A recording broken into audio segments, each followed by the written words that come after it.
সরকারি প্রাথমিক বিদ্যালয়ের সহকারী শিক্ষকদের 10ম গ্রেড বাস্তবায়নের দাবিতে মানববন্ধন করছে বাংলাদেশ প্রাথমিক সহকারী শিক্ষক সমাজ সিরাজগঞ্জ জেলা শাখা। গত শনিবার সকাল 10টার দিকে জেলা প্রশাসকের কার্যালয়ের সামনে এই মানববন্ধন অনুষ্ঠিত হয়। মানববন্ধনটি বাংলাদেশ প্রাথমিক সহকারী শিক্ষক সমাজ সিরাজগঞ্জ জেলা সভাপতি আশিস কুমারের সভাপতিত্বে সহকারী শিক্ষকদের জীবন মান উন্নয়ন ও মর্যাদা সম্পন্ন করতে 10ম গ্রেডের ন্যায্য দাবি জানিয়ে বক্তব্য রাখেন সিরাজগঞ্জ জেলা শিক্ষক সমাজের সমন্বয়ক শাহিন রেজা, সিরাজগঞ্জ সদর উপজেলা সভাপতি আমিনুল ইসলাম, সমন্বয়ক মোহাম্মদ সোহেল রানা, মাসুদ রাব্বি, শহীদুজ্জামান পলাশ, নকুল সহ আরো অনেক নেতাবৃন্দ। মানববন্ধনে বক্তারা বলেন, 10ম গ্রেড প্রাথমিক বিদ্যালয়ের সহকারী শিক্ষকদের যৌক্তিক দাবি। প্রাথমিক ও গণশিক্ষা মন্ত্রণালয়ের সম্প্রতি প্রাথমিকের সহকারী শিক্ষকদের জন্য বেতন স্কেল 13তম থেকে 12তম গ্রেড করার প্রস্তাব দিয়েছে। সরকারি প্রাথমিক বিদ্যালয়ের সহকারী শিক্ষক পদে নিয়োগ যোগ্যতার প্রয়োজন হয় স্নাতক সমমান, অথচ বেতন গ্রেড 13তম। বক্তারা বলেন, পরীক্ষণ বিদ্যালয়ের সহকারী শিক্ষকরা সমযোগ্যতার হওয়ার সত্ত্বেও 10ম গ্রেডে বেতন পাচ্ছেন, কিন্তু সেই একই যোগ্যতা নিয়ে আমরা বঞ্চিত।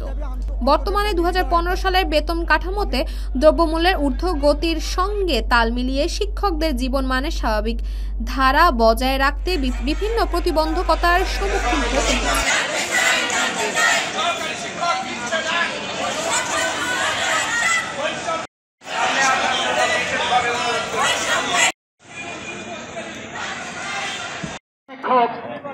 আমাদের রাস্তায় দাঁড়িয়ে আমাদের সুখী সমৃদ্ধশালী রাষ্ট্র বিনির্মাণে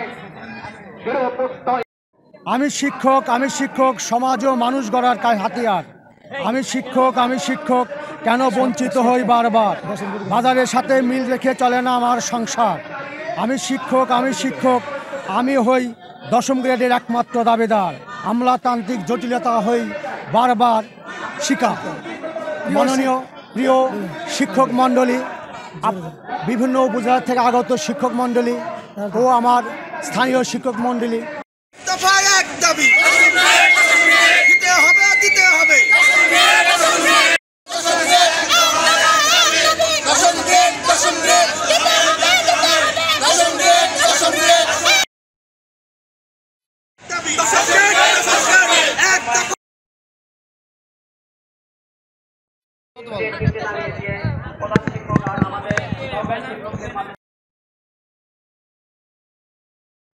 আমার গভীর শ্রদ্ধা এবং তাদের রুহের মাগফিরাত কামনা করছি। যা বেতন স্কেল 10ম গ্রেডে উন্নতি করার মাধ্যমে কিছুটা সমাধান সম্ভব। তাসফিয়া তাবাসসুম, এই সময়, ঢাকা।